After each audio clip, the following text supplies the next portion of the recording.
This is one of a series of videos where I'm dealing with how to find the prime factors of numbers and then how to use those prime factors to calculate such things as the highest common factor between two numbers, the lowest common multiple of two numbers, and I've got to the lowest common multiple section of it. I've done the ones on prime factors and highest common factor, etc. They're down here, so if those are what you want, have a look at those. I'm going to whiz through the actual process of finding the prime factors quite quickly, because I've already covered that in a video and a video of examples and all that kind of thing. So if you're not sure at any point, you may need to pause this one and go back and watch that one, because I spend more time on that in the other videos. Now, the lowest common multiple. That's a concept whereby you have two numbers and you want to find the smallest, larger number that both of those two numbers will actually fit into. Just before I explain the method of doing it, I'll just give an example of what I mean. Imagine I had the numbers 25 and 30. Okay, so we've got 25 and we've got 30. Now we want to find the smallest number that both of those will fit into. So we multiply each of those by whatever it might be, and we need to find a number that we can make by multiplying both of those things. Now, if we don't have any other method, one thing we know that will definitely give us a number that they both fit into is if we multiply 25 by 30. So we could just do that, and we know that that will work. And that would be 750, wouldn't it? So we know that they will fit into 750, but is there a smaller number that they'll both fit into? In this case, these are quite easy numbers. I've chosen really simple ones as an example. We could write out all the multiples of those numbers and see if we can find one smaller than 750 that appears in both lists. So we'll just quickly do that. If I write out the multiples of 25, I get 50, 75, 100, 125, 150, 175, 200, 225, and so on and on and on. I can do the same for 30, and we'll see if we can find a number. Well, we can stop, can't we, when we find a number that already appears in that list, because that will be our lowest common multiple. So 30, 60, 90, 120, 150. I've already got 150. So by doing that, I've discovered that 150 is a multiple of both 25 and 30. So that is the first number, the smallest number they both go into. So that is the lowest common multiple of those two numbers. Now that only took a few seconds with those numbers, but many numbers, that would take a lot longer doing all the multiples and fiddling about and seeing if I got all the way to 750 before I found a number they both fitted into. So that's a bit of a cumbersome method for bigger numbers. There is something we can do then using the prime factors, which we can use for much more difficult numbers, and I'll do it on those two just as an example. So taking off this stuff, right, if I want to find the prime factors of 25, that's almost trivial, isn't it? Because 25 is 5 times 5, and 5 is a prime number. So 5 times 5 is the prime factors of 25. So without even having to do calculations, we know that we've got 5 times 5. 30 may take a little bit. I'll just do 30 over here. What I tend to do when I'm finding prime factors is this ladder method where I say, okay, divide it by the first prime number 2, I get 15. Does that divide by 2? No. Divide it by 3, and I get 5. So I've got 2, 3, and 5. If you prefer the factor tree method, you can use that.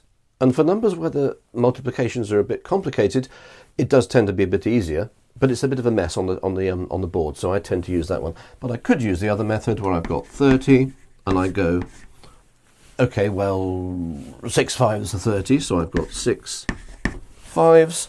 5 is already a prime number. 6 is 2 times 3, and 2 and 3 are prime numbers.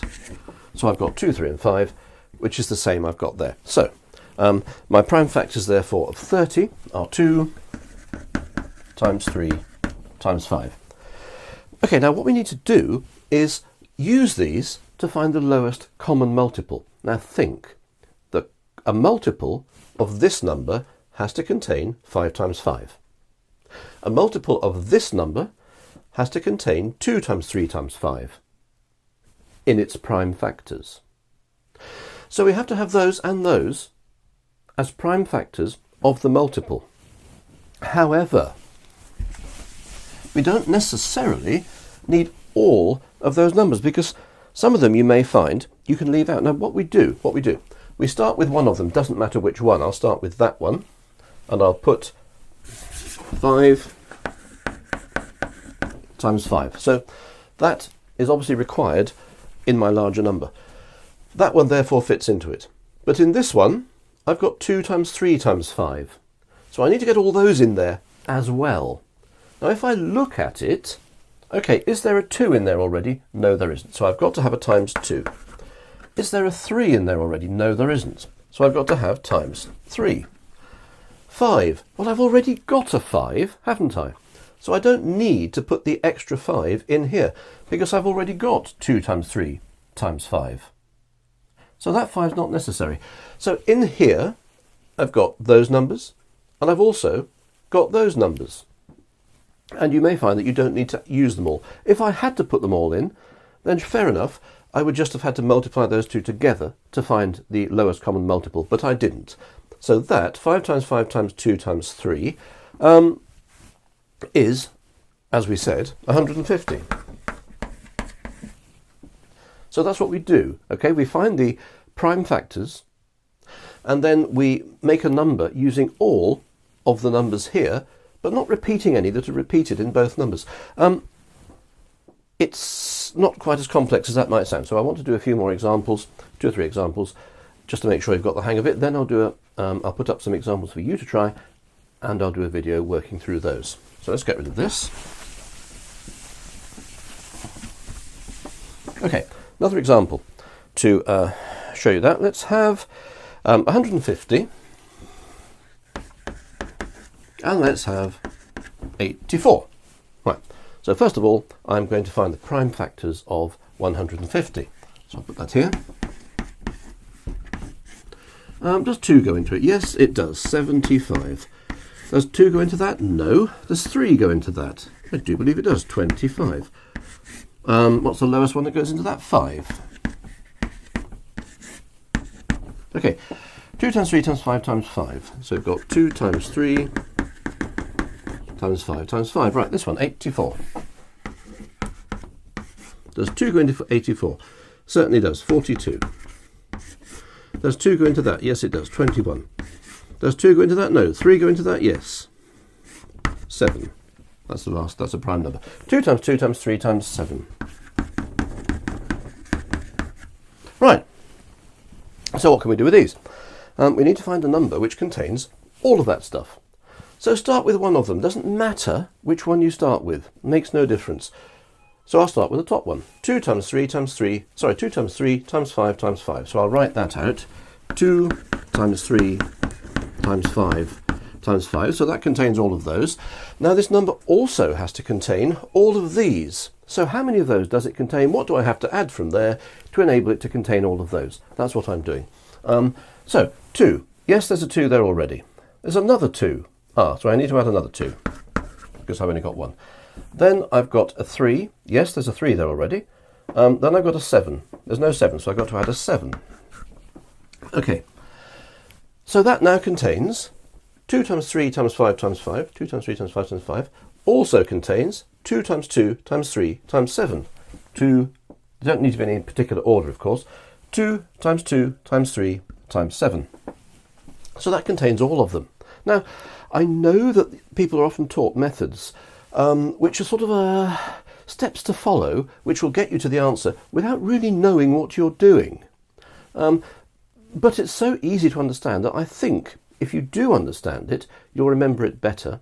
And you don't need any fancy tricks to be able to do this. You just need to know that the number you're creating needs to contain all of those, or you can start with those, doesn't matter. Then you see what you haven't got in the other one. So for instance, I put those down there, then I said, okay, I need another 2, because there are 2 2s in this one, there's only 1 there. 3, that's already there, and I need to add the 7. So that contains all of those. We don't need to fiddle about with Venn diagrams or other fancy things, because that's all there is to it. So if I multiply this out, I'll try and do it in my head. So we've got 2 times 5, which is 10, times 5, which is 50, times 2, which is 100, times 21, which is 2,100. Okay, which should be the lowest common multiple of those two numbers. Let's do another example.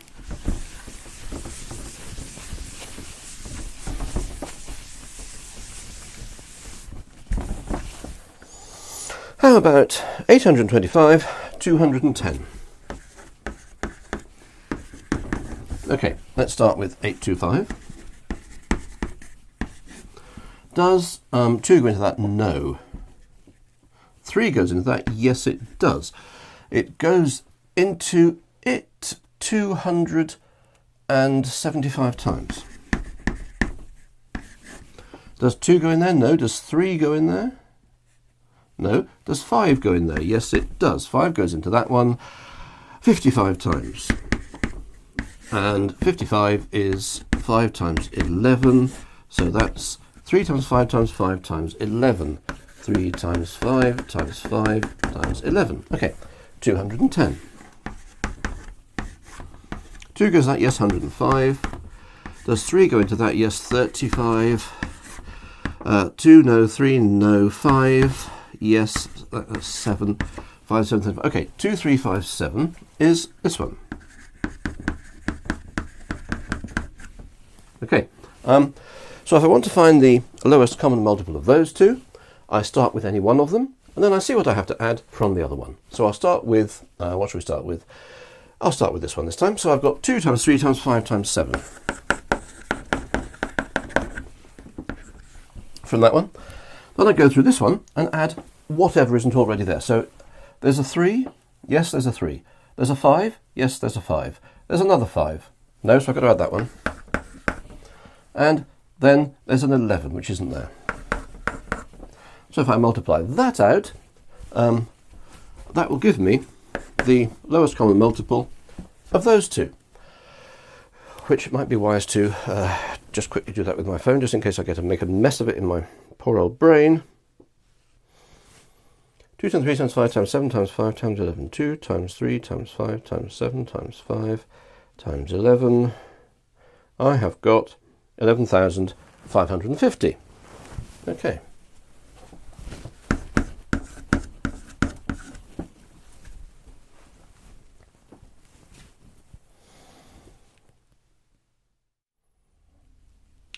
Right, I've now cleared off all that. I'm not going to do any more of those, they're getting a bit too long. So I've put up some for you to try. And the whole idea, as you know, I expect if you've seen these before, is that you jot these down, you pause me before the end, you jot these down, you have a go at them, and then you come back to the video of worked examples down here, where I'll go through them and you can make sure that you've got the hang of them.